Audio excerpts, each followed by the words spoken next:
अस्सलामुअलैकुम, मैं हूं डॉक्टर मोहम्मद शुएब और इस लेक्चर में हम 4 मेजर ऑर्गेनिक कंपाउंड्स जो कि लिविंग ऑर्गेनिजम्स में के लिए ज़रूरी हैं वो पढ़ेंगे। That is carbohydrates, proteins, lipids and nucleic acids. सबसे पहले है कार्बोहाइड्रेट्स। नेम से शो हो रहा है hydrates of carbon. Name derived है hydrates of carbon. It is the most abundant biomolecule on earth. Its empirical formula is CxH2OY. These are normally called as sugars and are polyhydroxy compounds. Mean एक से ज्यादा OH होते हैं और functional group aldehyde या ketone हो सकता है। पहला है इनमें monosaccharide. These are simple sugars and cannot be hydrolyzed. Empirical formula है CH2ON times, जहां पे N जो है वो एटलीस्ट 3 या इससे ज्यादा होना चाहिए। मीन 3 कार्बन एटलीस्ट होने चाहिए।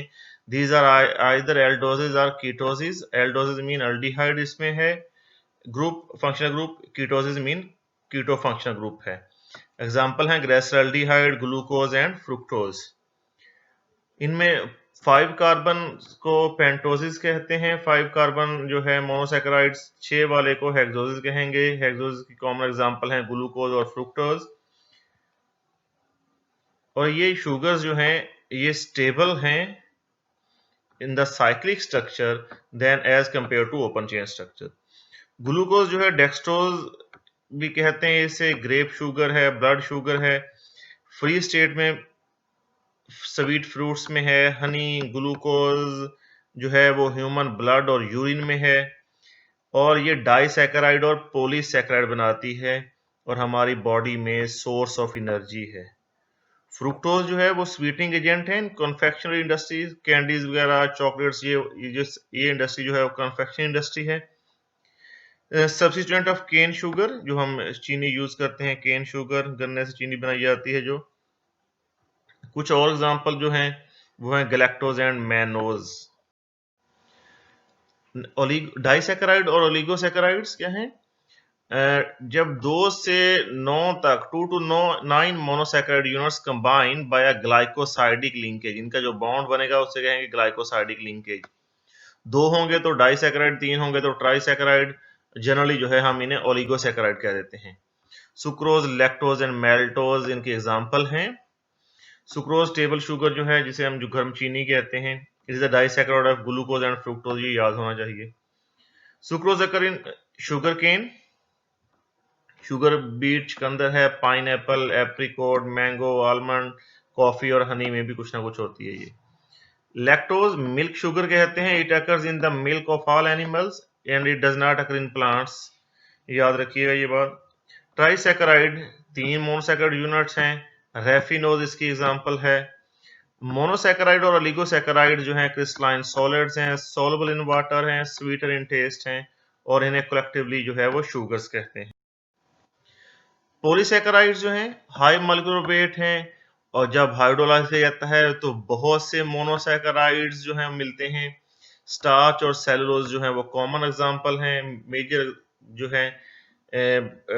है नेचर में है। बोथ है molecular formula C6H10O5. These are amorphous solid, insoluble in water, tasteless and all called as non-sugars. Polysaccharides perform 2 major functions in animals and plants. These are used as energy storage compound and for building structural element of cells. Plants store glucose as starch. Plant जो है glucose अपना excess food जो है वो starch की form में करते हैं और एनिमल जो है ग्लूकोज को in the form of glycogen करते हैं, इसलिए ग्लाइकोजन को एनिमल स्टार्च भी कहते हैं। Glycogen is stored in the liver and muscles. Starch, इनमें ये याद होना चाहिए, it is a polymer of alpha D glucose. तो ऐसा एमसीक्यू आ सकता है। It is important source of carbohydrate in human diet. Commercial sources are wheat, rice, maize, मकई, पोटैटो एंड बार्ले। बार्ले जौ को कहते हैं।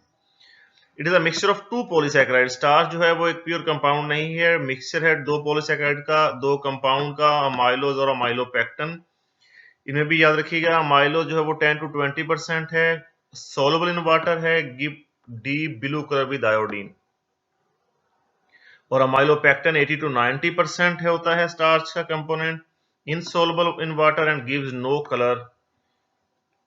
नॉर्मली जो है स्टार्च के लिए जो इंडिकेटर यूज करते हैं वो आयोडीन यूज करते हैं, वो अमाइलोज की वजह से होता है डी ब्लू कलर जो आता है। Use in coating and sizing of paper two improve writing qualities, use in laundering detergents वगैरह में, and in the manufacture of glucose and ethyl alcohol. और भी बहुत से हैं लेकिन कुछ cellulose. It is most abundant structural polysaccharide is cellulose. Some 100 billion tons of cellulose are produced each year by plants. Cotton जो है वो सबसे प्योरेस्ट फॉर्म है, 99% सेलुलोज है। वुडी पार्ट्स ऑफ ट्रीज जो है उनमें 50% ज्यादा सेलुलोज होती है। इसका मतलब है लकड़ी जो है वो 50% ज्यादा सेलुलोज है। तो कितने ज्यादा प्लांट्स है, इसका मतलब है सेलुलोज जो है वो सबसे ज्यादा है। It is present mainly in plant kingdom but also occurs in some marine animals. It is unbranched polymer of a large number up to 2500 beta D glucose unit. याद रखें, पहला अल्फा डी ग्लूकोज था जो starch था, cellulose beta D glucose है joined by beta 1,4 linkage glycogen. It represents main storage polysaccharide called as animal starch, mainly in liver and muscles में होता है। Structurally closely resembles with amylopectin, और इसमें जो बॉन्ड होता है 1,4 और 1,6 ग्लाइकोसाइडिक लिंकेज होता है। Human glycogen is much more branch than molecule than amylopectin. On hydrolysis it yields glucose. Next है proteins. Proteins are extremely complicated nitrogenous compound और made up of variable number of amino acid, जो कि बहुत sequence से और carefully जो है वो अरेंज किए गए होते हैं। उनकी पोजीशन जो है वो बहुत ज़्यादा यूजफुल होती है। अगर किसी अमाइनो एसिड की पोजीशन जो है वो चेंज हो जाए तो उससे बहुत ज़्यादा जो है प्रॉब्लम्स जो हैं वो पैदा हो सकती हैं। It present in all living organism and human body contains at least 10,000 different kinds of proteins. ये वर्ड डिराइव्ड है Greek word proteiosis meaning of prime importance. It is present in muscle, skin, hair, tissues that make up the bulk of body's body का जो non bony structure है, bones के अलावा, जिसे हम गोश्त कहते हैं, वो प्रोटीन्स हैं। Except carbon, hydrogen, nitrogen, phosphorus ये भी होते हैं। इसके अलावा प्रोटीन में iron, copper, iodine, manganese, sulphur और जिंक भी हो सकते हैं। इनका मॉलिक्यूलर वेट हाई होता है और हाइड्रोलिसिस करेंगे तो अमाइनो एसिड मिलते हैं।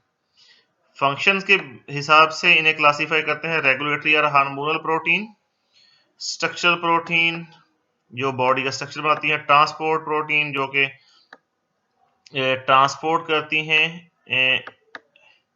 और genetic proteins.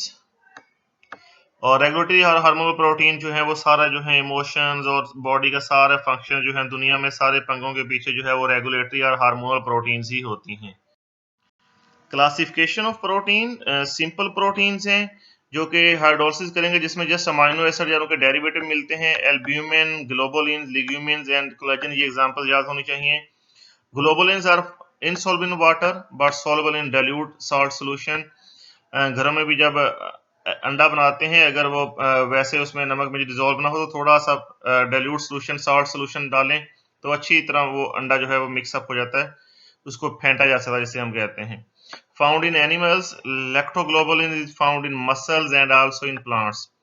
Legumin and collagens जो हैं वो कनेक्टिव टिश्यूज में होते हैं बॉडी में, अबंडेंट हैं एनिमल किंगडम में, और 25 to 35% बॉडी प्रोटीन्स जो हैं वो कोलेजेंस और लिग्यूमिन्स होते हैं। इनमें कोलेजेंस जो है वो मेजर पार्ट है आई थिंक। कंपाउंड और कंजुगेटेड प्रोटीन्स, इसमें नेम से शो होता है कंपाउंड प्रोटीन अटैच्ड और conjugated to some non protein groups called as prosthetic group, that is phosphoprotein, इसमें प्रोटीन के साथ फास्फोरिक एसिड प्रोस्थेटिक ग्रुप है। लिपोप्रोटीन्स में लिपिड्स है, लेसिथन, कोलेस्ट्रॉल या फैटी एसिड, ये लिपिड्स हैं। आगे हम देखते हैं derived proteins, derived from simple and conjugated proteins, उनसे डिराइव किए गए हैं proteoses, peptones, oligopeptones and polypeptide etcetera.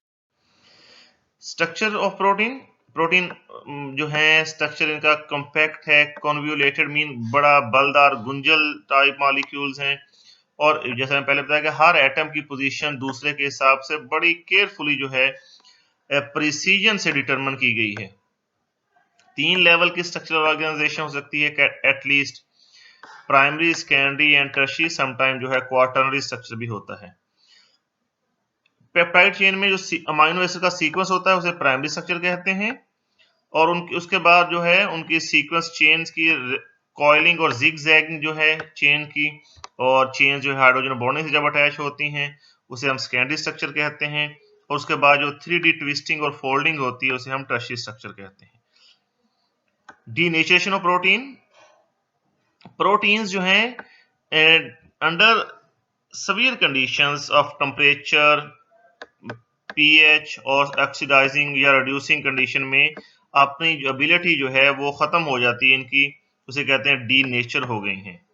Denaturation albumin जो है एग वाइट का मेन कंपोनेंट है, जब हम कुक करते हैं इसे वो डीनेचर हो जाती हैं, और ये चेंज जो है वो इरिवर्सिबल है, और डीनेचर होने के बाद जो है वो प्रोटीन अपना फंक्शन जो है वो बॉडी में परफॉर्म नहीं कर सकते।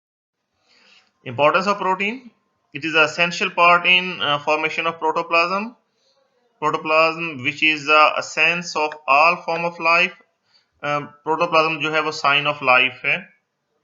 न्यूक्लियोप्रोटीन्स हेरिडिटरी मटेरियल को और इंफॉर्मेशन को जनरेशंस थ्रू ऑफस्प्रिंग जो है वो ट्रांसफर करती है। बायोलॉजिकल कैटालिस्ट जो है वो प्रोटीन इन नेचर हैं। आगे हम देखते हैं एंजाइम्स जो हैं, कुछ और फंक्शन है। हीमोग्लोबिन जो है वो ऑक्सीजन कैरियर है। हार्मोन्स जो है वो रेगुलेटरी फंक्शन है, insulin, thyroxine etcetera. Tanning of hides, खालों को जो है चमड़े में कन्वर्ट करना। It is the precipitation of protein with tannic acid. Gelatin is obtained by heating bone, skin, tendon in water. ये जेलेटिन जो है बेकरी की चीजों में यूज करते हैं। टेंडन जो है मसल्स के जो पार्ट्स होते हैं जो जिनसे जो है बोन के साथ अटैच होते हैं। Casein is another protein used in the manufacture off button and buckles. Next है लिपिड्स। लिपिड्स जो है वो थर्ड मेजर कंपोनेंट है after carbohydrate and proteins. Lipids naturally occurring organic compound of animal and plant origin. These are insoluble in water and soluble in non-polar solvents, ether, chloroform, benzene, dichloromethane, etc. इनके बने किससे होते हैं? ये fatty acid से, glycerol and sterol से बने होते हैं, और बॉडी में लिविंग ऑर्गेनिज्म की बॉडी में यूटिलाइज होते हैं। कॉमन एग्जांपल जो है फैट्स एंड ऑयल्स हैं। 3 मेजर फूड कंपोनेंट्स जो हम बात कर चुके हैं needed for human body. Fat and oil are widely distributed in various types of food and are of great nutritional values. इनके यूजेस क्या हैं? डाइट में यूज होते हैं, soap, detergent, paint, varnishes, polishes, cosmetics, ink and pharmaceutical में। Sources क्या हैं? Natural sources हैं एनिमल, प्लांट और marine organisms. Animal fats are located in adipose tissue cells. Vegetable oils are chiefly present in seed and nuts. बीजों से जो है या ड्राई फ्रूट जिसे हम कहते हैं उनसे जो है वेजिटेबल ऑयल लेते हैं। एनिमल फैट में जो चर्बी जिसे हम कहते हैं वो है। मैरीन ऑर्गेनिज्म में भी चर्बी होती है, बड़े ऑर्गेनिजम्स में। Marine oils are obtained from sea animals like salmons and whales etcetera. Structure and composition of fats and oil क्या है? ट्राई एस्टर्स हैं, फॉर्म फ्रॉम ग्लिसरॉल, ग्लिसरीन जो है CH1 2 3 जो है 3 कार्बन उनके साथ OH लगे होते हैं। And fatty acids. Fatty acid क्या होते हैं? लॉन्ग चेन कार्बोक्सिलिक एसिड्स होते हैं। Fatty acid long chain RCOOH long chain fatty acid होते हैं। R जो है 12 14 15 कार्बन में होते हैं। कॉल्ड एज ट्राइग्लिसराइड और ग्लिसराइड। अगर लॉन्ग चेन फैटी एसिड जो है वो सैचुरेटेड हो तो सॉलिड या सेमी सॉलिड होगा, उसे फैट्स कहेंगे, जिसे हम घी भी कहते हैं। नॉर्मली नेचुरली तो वो फैट ही होती है, घी तो बाद में बनाया जाता है ऑयल से। और अगर अनसैचुरेटेड कंपोनेंट जो है वो मेजर हो तो वो ऑयल होगा, लिक्विड होगा। कॉमन ऑयल एंड फैट जो है वो मिक्सचर होता है सैचुरेटेड और अनसैचुरेटेड ट्राइग्लिसराइड का, उनकी डिफरेंट रेशियो में।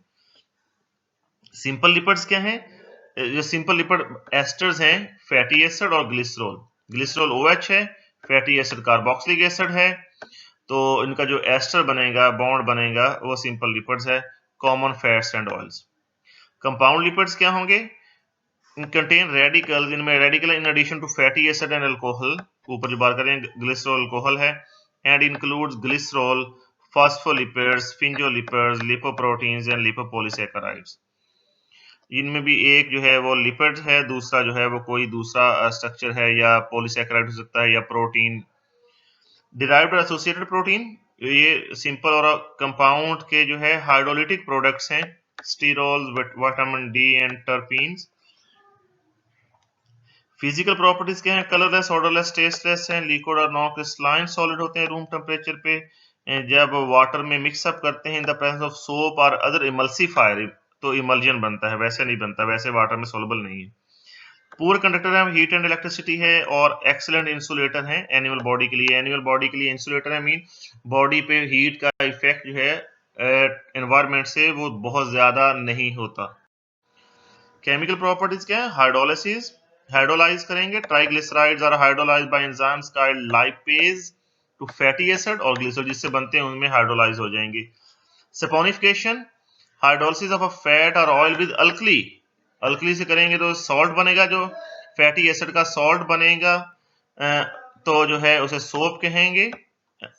Next, hardening of oil, conversion of a liquid glycerine, hardening of oil, जैसे कि हम बात कर चुके हैं कि अगर अल्काइल ग्रुप जो है फैटी एसिड का, कार्बोक्सिलिक एसिड जो फंक्शनल ग्रुप है, फैटी एसिड इसमें जो कंपोनेंट है उसमें डबल बॉन्ड होंगे तो वो ऑयली स्ट्रक्चर होगा।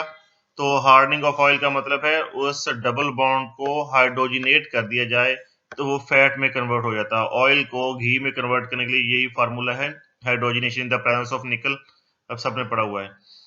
It is used for the production of vegetable ghee और मार्जरीन। हार्डन्ड ऑयल्स जो है are also extensively used in making soaps and candles. ऐसे कुछ डेफिनेशंस और हैं। स्पोनिफिकेशन नंबर है, number of milligram of KOH और sodium hydroxide required to saponify 1 gram of fat और ऑयल, दैट इज, मतलब 1 ग्राम फैट और ऑयल को सोप में कन्वर्ट करने के लिए जितने मिलीग्राम पोटाशियम हाइड्रोक्साइड या सोडियम हाइड्रोक्साइड अल्कली चाहिए होगा उसे स्पोनिफिकेशन नंबर कहते हैं। एग्जांपल गिवन है 1 मोल ऑफ, याद रखिएगा समटाइम इस तरह एग्जांपल आ भी जाती है। ग्लिसरॉल ट्राइपामिटेट है, 807 मॉलिक्यूलर वेट है। It requires 168,000 milligram of potassium hydroxide for sponification. So 1 gram of fat, इसको डिवाइड कर लेंगे तो saponification number of glycerol tripalmitate is 208। बड़े बड़े न्यूमेरिकल जिसमें कैलकुलेटर यूज होना जरूरी है वो नहीं आते। रेंसिडिटी ऑफ फैट और ऑयल, अगर आप लोगों को आइडिया है कि मक्खन वगैरह पड़ा रहे तो उसमें से स्मेल आना शुरू हो जाती है, तो वही है कि that is called rancidity. Fat और oil are liable to spoilage and give off an order known as rancidity. It is caused by hydrolytic or oxidative reaction which release foul smelling aldehyde and fatty acids. अगर आपको कभी वास्ता पड़ा हो butyric acid की smell इतनी ज्यादा होती है कि एक ड्रॉप भी अगर घर में हो ना तो उस घर और उसके इर्द गिर्द जो है वो अच्छी खासी स्मेल आती है, वहां पे रुकना जो है वो मुश्किल हो जाता है।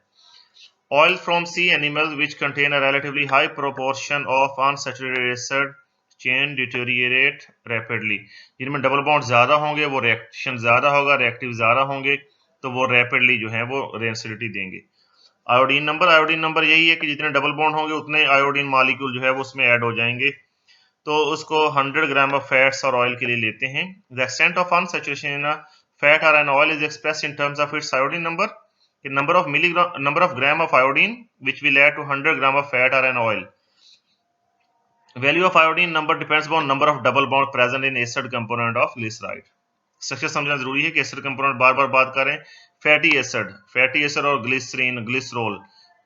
द ट्राइग्लिसराइड, जिसमें द ग्लिसराइड या ट्राइग्लिसराइड जिसमें कोई डबल बॉन्ड नहीं होगा, उसका डेफिनेट बार उसमें डबल बॉन्ड नहीं है तो आयोडीन ऐड भी नहीं होगा, 0 आयोडीन नंबर है। Acid number, it tells the amount of free fatty acid present in it. So number of milligram of potassium hydroxide required to neutralize 1 gram of fat. कुछ और examples हैं। Steroids हम सबने सुना हुआ है इनका वर्ड। नेचुरली अकरिंग लिपिड्स हैं, इसका पेरेंट न्यूक्लियस जो होता है पर हाइड्रोसाइक्लोपेंटेनोफिनेंथ्रीन, फिनेंथ्रीन रिंग के साथ एक साइक्लोपेंटेन रिंग जो है वो फ्यूज होता है। उसमें जो है डबल बॉन्ड्स नहीं होते फिनांथ्रीन वाले, और फ्यूज होते हैं सारे रिंग, 4 रिंग्स होते हैं और 17 कार्बन टोटल होते हैं। नेचुरल अकरिंग जो है स्टीरॉयड्स देखें, कोलेस्ट्रॉल है, इर्गोस्टीरॉल है, और जो है मेल और फीमेल सेक्स हार्मोन्स हैं और हार्मोनल ऑफ एड्रीनल कॉर्टेक्स है। कोलेस्ट्रॉल इसका भी हमने सबने सुना हुआ है, अबंडेंट एनिमल स्टीरोल है, इन एनिमल टिश्यूज में होता है और कुछ हायर प्लांट्स में होता है। It is present in free और esterified form in blood, animal tissues, egg yolk, various oils, fats and nerve tissues. ये एग योक, सॉरी एग अलग अलग नहीं है, एग योक एक ही वर्ड है। इसलिए जो है कोलेस्ट्रॉल जिन लोगों को होता है, पेशेंट्स होते हैं, उनका कहता है कि एग योक नहीं खानी। Increase quantities in blood make plaque like deposit, solid और डिपॉजिट बनाएंगे आर्टरीज में, जिसकी वजह से ब्लड प्रेशर और हार्ट की प्रॉब्लम्स होती हैं। इर्गोस्टीरोल स्टीरोल है, मीन लिपिड्स है, फंजाई और यीस्ट में होता है, और एनिमल में भी होता है। जब इस पे यूवी लाइट पड़ती है तो इर्गोकैल्सिफेरॉल में कन्वर्ट या विटामिन डी, इर्गोकैल्सिफेरॉल या विटामिन डी एक ही बात है, इसलिए कहते हैं धूप में बैठने से विटामिन डी मिलता है। धूप में विटामिन डी नहीं होता, बेसिकली विटामिन डी जो इर्गोस्टीरोल को विटामिन डी में कन्वर्ट होता है सनलाइट की प्रेजेंस में, फोटोकेमिकल रिएक्शन कह लें। फॉस्फोलिपिड्स इनॉर्मस बायोलॉजिकल इंपॉर्टेंस है, 2 OH जो हैं वो एस्टेरिफाइड होते हैं फैटी एसिड से, और थर्ड जो है वो फास्फोरिक एसिड या उसके डेरिवेटिव से लिंक बनाता है। इंपॉर्टेंस ऑफ लिंक लिपिड्स क्या है? Sources and reservoir of energy है, खाने को बहुत अच्छा बनाते हैं, फ्राई चीजें बड़ी अच्छी लगती हैं। Insulating effect on nerve tissue, integral part of cell protoplasm and cell membrane, और कुछ फिजियोलॉजिकल कंपाउंड का प्रीकर्सर है, जैसे अभी हम बात कर चुके हैं डी। इंजाइम्स हैं बायोलॉजिकल कैटालिस्ट हैं, बॉडी में जितने भी रिएक्शंस हो रहे हैं उनको कैटालिस्ट करने के लिए इंजाइम्स हैं, और इंजाइम्स जो है वो प्रोटीन इन नेचर है। लास्ट टाइम ये क्वेश्चन भी आया था। Produce by living organism, molecular weight millions में है, ये सारे मैक्रो मॉलिक्यूल्स ही हैं। एक्स्ट्रा ऑर्डिनरी स्पेसिफिसिटी है, अमेजिंग एफिशिएंसी है, 10⁻20 टाइम भी रिएक्शन को स्पीड अप कर देते हैं। इनकी एक्टिव साइट्स होती हैं और सबस्ट्रेट जो है उस पर बाइंड होता है एक्टिव साइट्स पे। ये हम जो है कुछ चीजें जो है कैटालिस्ट वाली हम सरफेस केमिस्ट्री में भी देख चुके हैं। एंजाइम या तो प्योर प्रोटीन्स होती हैं या उनका एसेंशियल कंपोनेंट एक प्रोटीन होता है और दूसरा उसके साथ कुछ नॉन प्रोटीन कंपोनेंट होता है। प्रोटीन कंपोनेंट को एपोएंजाइम कहते हैं और नॉन प्रोटीन को कोफैक्टर या कोएंजाइम कहते हैं। कोफैक्टर जो है it includes inorganic ions and complex organic and metallo organic molecules. For example iron 2+ है, क्रोम ऑक्सीडेज के लिए साथ होता है, जिंक 2+ जो है कार्बोनिक एनहाइड्रेज के लिए है, और मैग्नीशियम 2+ ग्लूकोज 6 फॉस्फेटेज के साथ एटसेट्रा। विटामिन्स भी एज अ कोफैक्टर हो सकते हैं, निकोटिनामाइड, एडेनाइन डाइन्यूक्लियोटाइड, इसमें निकोटिनामाइड विटामिन है, और thiamine pyrophosphatase contain vitamin B1 as a cofactor. Naming में इनके आखिर में एज आता है, जिस सबस्ट्रेट जिस पे एक्ट करते हैं वो सबस्ट्रेट है, उसके आखिर में यूरिया, यूरेज, सुक्रोज, सुक्रेज और एटसेट्रा। क्लासिफिकेशन है, इंटरनेशनल यूनियन ऑफ बायोकेमिस्ट्री के जो उन्होंने कमीशन बनाया था, उन्होंने इसको क्लासिफाई किया। ऑक्सीडो रिडक्टेज नेम से जो होता है ऑक्सीडेडॉक्स रिएक्शन, ऑक्सीडेशन रिडक्शन रिएक्शन को कैटेगराइज करते हैं। यूजुअली एक एंजाइम दोनों तरह के काम करता है, फॉरवर्ड और रिवर्स रिएक्शन करता है, ऑक्सीडेज, डिहाइड्रोजनेज और peroxidase. Transferase it bring about an exchange of functional group such as phosphate और acyl between two compound, exchange करता है फंक्शनल ग्रुप को। Phospho transferases. हाइड्रोलाइसिस नेम से जो होता है कैटालाइज हाइड्रोलिसिस। प्रोटोलिटिक एंजाइम्स हैं इनके एग्जांपल्स, लाइजेज, कैटालिटिक एडिशन और रिमूवल ऑफ अमोनिया, वाटर और कार्बन डाइऑक्साइड, इसकी एग्जांपल है फॉस्फोग्लाइसरोम्यूटेसिस। आइसोमरेसिस नेम से जो होता है आइसोमर बनाते हैं, for example conversion of fumaric acid to malic acid in the presence of fumaric enzyme. Ligases it links two molecules together through breaking of high energy bond. DNA ligases जो है वो DNA के 2 fragments को जोड़ता है, phosphodiester bond. कुछ properties देखते हैं एंजाइम्स की। प्रॉपर्टीज एंजाइम की तकरीबन काफी हद तक वही प्रॉपर्टीज हैं जो कैटलिस्ट की होती हैं। पहली है स्पेसिफिसिटी। एंजाइम जो है वो बड़े सबस्ट्रेट के हिसाब से बड़े स्पेसिफिक होते हैं, वो एक ही सबस्टेट को या क्लोजली रिलेटेड सबस्टेट के ग्रुप को कैटालाइज करते हैं। फॉर एग्जांपल हेक्सोकाइनेज, ये कैटालाइज करती है कन्वर्जन ऑफ हेक्सोसिस। हेक्सोसिस में ग्लूकोज, फ्रुक्टोज और मैनोज हैं, उनको 6-फॉस्फेट डेरिवेटिव में। लेकिन अगर ग्लूकोकाइनेज हो तो वो जस्ट ग्लूकोज को ही करेगी। प्रोटीन इन नेचर एंजाइम जो है वो प्रोटीन इन नेचर है, कुछ एक्सेप्शंस के अलावा। प्रोड्यूस बाय लिविंग सेल्स और इन विवो एक्ट करती हैं बॉडी के लिविंग में और in vitro outside the living. Direction of reaction, most reaction जो है वो रिवर्सिबल है। अभी हम जिस तरह पढ़ा ऑक्सीडो रिडक्टेज, ऑक्सीडेशन के लिए भी करती है, रिडक्शन के लिए भी करती है। An enzyme can catalyse reaction in both directions. Iso enzyme name जो होता है enzyme from same organism, iso mean same, which catalyze same reaction but are distinct from each other। एक ही रिएक्शन को कैटालाइज करने वाली डिफरेंट एंजाइम्स को iso enzyme कहते हैं। इंपॉर्टेंस ऑफ एंजाइम्स, एंजाइम जो है वो बायोलॉजिकल इंपॉर्टेंस में है। Diagnosis of certain diseases, alkaline phosphatase activity, alkaline phosphatase activity measure करते हैं इसकी। is raised in rickets and obstructive jaundice। Lactic dehydrogenase or LDH1 is raised in heart diseases। Thrombin is used locally to stop bleeding। याद रखिएगा ये सब examples. L asparaginase is useful in treatment of blood cancer in factors affecting the enzyme activity। पहला है enzyme concentration। Rate of reaction is directly proportional to concentration of substrate, directly proportional, और directly proportional ही है square root of concentration of enzyme के, ये याद रखना चाहिए। टेम्परेचर, एंजाइम जो है वो बेहतरीन एक्टिविटी शो करते हैं ऑप्टिमम टेम्परेचर, जो कि बॉडी टेम्परेचर है 37 और इसकी अराउंड अबाउट। और हाई टेम्परेचर पे एंजाइम जो है वो डी नेचर हो जाता है। जिस तरह हमने डी नेचरेशन ऑफ प्रोटीन पढ़ा, प्रोटीन इन नेचर है तो हाई टेम्परेचर पे डी नेचर हो जाएंगे और एक्टिविटी जो है वो लो टेम्परेचर पे भी कम हो जाती है। इसलिए कहते हैं सुन्नत तरीका भी, इस्लाम का तरीका भी ये है कि ना चीजें बहुत ज्यादा गर्म हो और ना बहुत ज्यादा ठंडी हो, बल्कि मॉडरेट टेम्परेचर होगा तो उस पर एंजाइम जो है वो बहुत अच्छा काम करेंगे। इफेक्ट ऑफ पीएच, इस जिस तरह ऑप्टिमम एक सुटेबल टेम्परेचर है, उसी तरह पीएच भी सुटेबल होनी चाहिए जिस पे एंजाइम बेस्ट काम करते हैं, मैक्सिमम काम करते हैं, जो कि डिफरेंट बॉडी ऑर्गन्स की बॉडी में डिफरेंट जगहों पे डिफरेंट होती है। सलेवरी अमाइलेज, अमाइलेज जो मुंह में है सलाइवा में 6.4 to 6.9 है। कुछ दूसरे सब्सटेंसेस हैं जिन्हें हम कोएंजाइम एक्टिवेटर इनहिबिटर्स हैं। एंजाइम्स जो हैं वो सिंपल प्रोटीन्स हैं, कुछ होती हैं इंसुलिन जिस तरह है, या कॉम्बिनेशन ऑफ कोएंजाइम और एपोएंजाइम होती है। कुछ एग्जांपल हम पहले भी देख चुके हैं, एक्टिवेटर्स की एग्जांपल हैं, ये हम देख चुके हैं पहले। इनहिबिटर्स जैसा पॉइजनिंग होती है, या substance which reduces the enzyme activity. Poison भी ऐसे ही करते हैं कि एंजाइम की एक्टिव साइट पे जाके बाउंड हो जाते हैं। रेडिएशन से भी इनकी एक्टिविटी जो है मुतासर होती है, इनएक्टिवेट हो जाते हैं कुछ रेडिएशन जो है। लास्ट वन है न्यूक्लिक एसिड्स। सबसे पहले first demonstrated in nuclear pus cells in 1868 and then in sperm heads in 1872 by Frederick Miescher. These are present in every living cell, in viruses, and is essential component of genes। They contain blueprints, mean prints हैं जो informations हैं for normal growth and development of living organism। दो fundamental function है body में, ability to reproduce, store and transmit genetic information, और undergo mutation. Mutation होता है उनमें चेंज आना, कोई भी चेंज, ज्यादातर पॉजिटिव चेंजेस होती हैं। म्यूटेशन उनमें चेंज ला ताकि जो बच्चे हैं वो एग्जैक्ट पेरेंट्स की तरह के ना हों, और उनकी कुछ एबिलिटीज जो है वो डिफरेंट हो सकती हैं।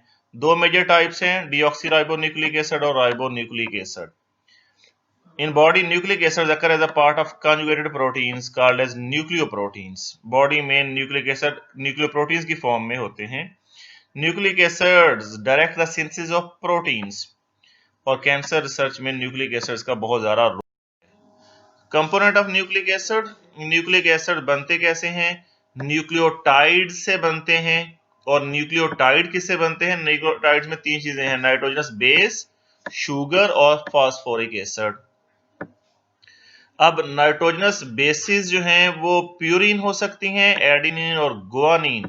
नाइट्रोजनस बेसिस दो तरह की हैं, प्यूरिन और पिरिमिडीन। प्यूरिन 2 हैं, एडिनिन गुआनिन, और पिरिमिडीन 3 है, साइटोसिन, थायमीन एंड यूरासिल। पहले न्यूक्लियोटाइड से पहले न्यूक्लियोसाइड बनता है। न्यूक्लियोसाइड क्या है? नाइट्रोजनस बेस और शुगर, फास्फोरिक एसिड के अलावा। वो शुगर जो है वो राइबोज और डीऑक्सी राइबोज हो सकती है, इसलिए इसे हम राइबो न्यूक्लियोसाइड और डीऑक्सी राइबो न्यूक्लियोसाइड कहते हैं, और इसी बेस पे राइबो न्यूक्लिक एसिड और डीऑक्सी राइबो न्यूक्लिक एसिड कहते हैं। डीएनए कैरीज जेनेटिक इंफॉर्मेशन और RNA put this information to work in cell. और डीएनए और आरएनए में 3 डिफरेंसेस हैं। Sugar in RNA is ribose and in DNA is 2 deoxyribose. DNA double stranded होता है, RNA single stranded है। DNA में cytosine, thiamine, adenine और guanine है, 4 बेसिस हैं, दोनों में 4-4 होनी चाहिए। लेकिन आरएनए में जो थायामीन है वो यूरासिल से रिप्लेस हो जाती है, ये भी याद रखें। जेनेटिक इंफॉर्मेशन जो है डीएनए है, डीएनए में होती है, वो पास होती है due to double stranded structure.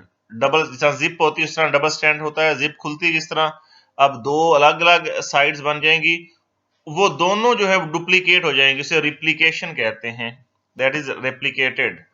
ठीक है, और रेप्लिकेशन हो जाएंगे, इसका मतलब उनकी कॉपी हो गई, कॉपी होके वो आगे आगे ट्रांसफर हो जाती हैं। और initiated field of molecular biology जो है न्यूक्लिक एसिड की वजह से। और synthesis of polypeptide is in accordance with information in DNA. And that's all, thank you.